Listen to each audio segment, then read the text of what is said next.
Given the gravity of this case, first of all, I would like for you just to take judicial notice of the probable cause affidavit that the state filed in support of these 3 charges, which resulted in the arrest warrant. I'd also like to bring to the judge's attention that it's almost a 2-year mark of officers locating this, at the time, unidentified little boy in the woods. This woman, who escaped from the police for 2 years, killed her own 5-year-old child, placed him in a suitcase, and abandoned him in the forest. Let's start this chilling story from the beginning. The harrowing tale began on the evening of April 16th, 2022, when a mushroom hunter stumbled across the suitcase abandoned by the side of a road in a rural area of Washington County, Indiana. The distinctive hard-shell case was emblazoned with "Welcome to the fabulous Las Vegas." But inside the novelty item, the man made a grim discovery, finding the crumpled body of a small black boy. Further looking back, The story began with Jeff. it still hurts just as bad today as it did 2 years ago. You know? He's the mushroom hunter who found the young boy in a suitcase on his property. A fella shouldn't be treated that way. Ever. You can run, girl, but you can't hide. And now she's got to answer to all the bad things she's done in her life. 6 months on from the grim discovery, Indiana State Police announced that the little boy had been identified as Cairo Jordan. Cairo, from Atlanta, Georgia, was 5 years old at the time of his death. Police said that the boy's mother, Dejournay Ludi Anderson, 37, murdered Cairo after posting disturbing posts on social media about him being a demon. A second woman, 40-year-old Dawn Elaine Coleman, was also accused of causing the boy's death. The 2 women each faced charges of neglect of a dependent, resulting in death and obstruction of justice, while Miss Anderson also faces an additional charge of murder. Unfortunately, the walls of your jail cell for the next 25 years will be nothing compared to the walls of that suitcase. I hope the image is forever etched in your memory. It was thought that this child was possessed by the devil, but it's you, Don Coleman, that has the devil in your soul. The details of a terrible murder committed by a mother are circulating among us in the context of a case that spreads like a dark cover. The mystery surrounding the alleged murder of his young son and his body being placed in a suitcase has still not been fully revealed. On April 12, 2022, just 4 days before the body was found, a terrifying post appeared on Facebook in which the mother claimed that her 5-year-old son was actually a demon. I managed to survive my son's deadly attacks on me for 5 years. I tried to weaken his powers through our blood bond. I know his real identity and age. He is 100 years old.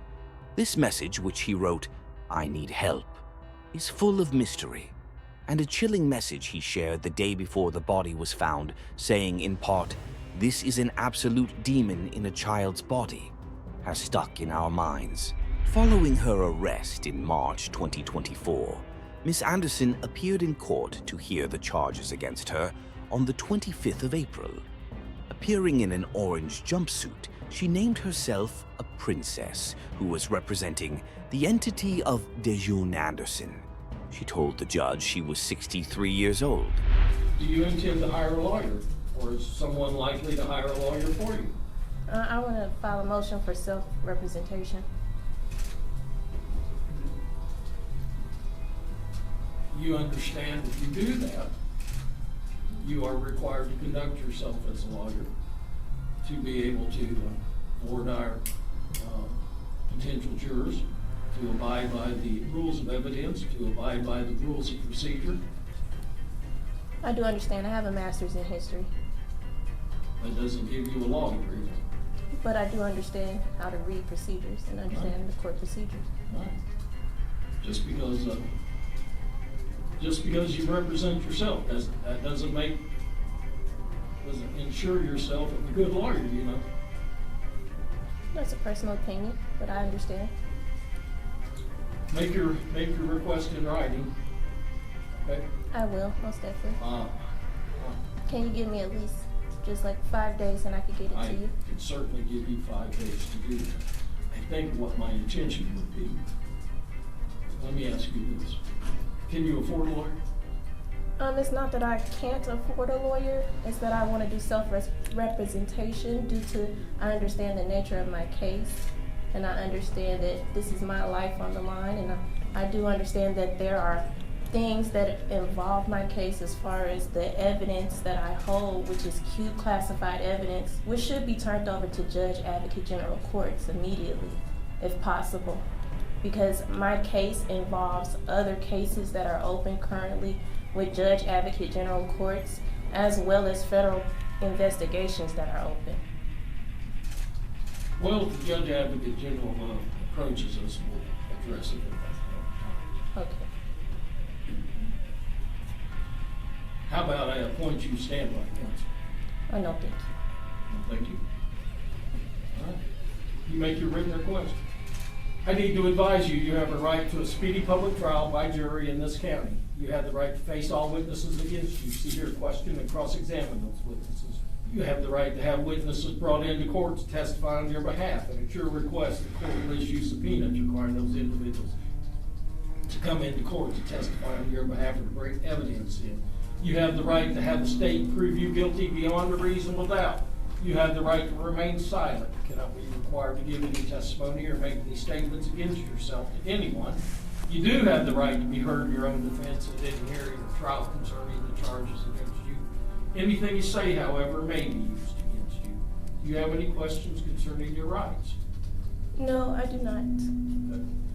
Then I will set this matter for a pretrial conference on the 25th day of April at 9 a.m.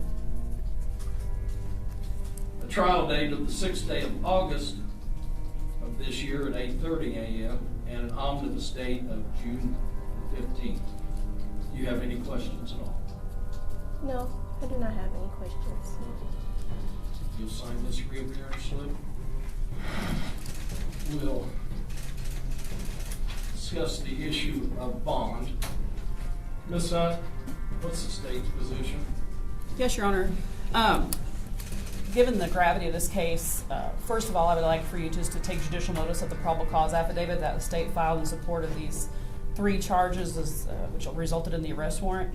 I'd also like to bring to the judge's attention that it's almost a 2-year mark of officers locating this, at the time, unidentified little boy in the woods. So I would argue that the defendant has been a fugitive since that time. Her identification has been made. I think that raises any bond in a murder case to be something of the utmost importance and should be of an amount that should be very difficult, if not impractical, for her to be able to afford, or I feel she will be abscond from this court. She's never been from Indiana. She's not from Washington County, is my understanding. She was located in California. So on that reserve, I would leave that to the court. And if further motion is needed on the state's behalf, I will make that. Thank you. Can I make Ms. Anderson, you just made an objection. Yes. State the basis of your objection. The basis of my objection is the fact that I am not a fugitive. I have been under NSA surveillance for the past 8 months, and how can that qualify me as a fugitive on the run when I've also had a detail from Space Force that was following my every move when I contacted the Indiana State Let me to tell arrest you, me? that is not a valid legal objection. If you want to represent yourself, you're going to have to learn the rules of evidence and the rules of procedure, because if you conduct yourself like this and make these types of objections, you have no chance in the world. Okay. So, objection overruled. But I will let you make argument in regards to bond. Okay. Well, thank you. So that's my argument is that I have been under surveillance by NSA for over 8 months. I also have a detail that follows me everywhere I go from Space Force military. I also contacted Indiana State. I think it was a federal marshal that I called to have my location tracked to pick me up. So there's no type of extent of me running where I need this astronomical bond on my charges. Well, that's sort of interesting, because it's my understanding Officer Busick has been in touch with almost every one of those agencies, and they haven't been able to identify your location until recently. So I'm going to set your bond at no bond at this particular point in time. If Space Force comes forward and tells me that they're willing to monitor you, we'll take up the issue of bond at a later time. Okay. It also emerged that Miss Anderson had multiple brushes with the law in the lead-up to her son's death and had been sprung from jail just 5 days before his body was discovered. As news of the child's identity was finally released, Cairo's father revealed in heartbreaking detail how he had heard about the case of the boy in the suitcase and could never have imagined it would be his own son. Because he was very a joyous kind of person. He played a lot. He liked dinosaurs the last I saw him. Nice kid, sweet kid. And, you know, we ain't seen him in probably, a couple of years? 3 years. Yeah. And she ran off with him, so. He wanted to try to work something out to where they could have him jointly. And the next thing I know, she disappeared. I did not think that it was uncommon at the time because she's always, you know, moving around. She didn't show no signs of being a bad mother. No, she didn't. You know, that I see. You know, for this to happen, you know, it sort of blow your mind because, you know, she seemed like she was a good mother. It's one thing hurting a kid, then, you know, your own kid. It don't make no sense. Cairo's father posted a heartbreaking tribute, saying he had been looking for his last for years. He added these words: "My family and I have spent the last 3 years searching for Dewan and Cairo.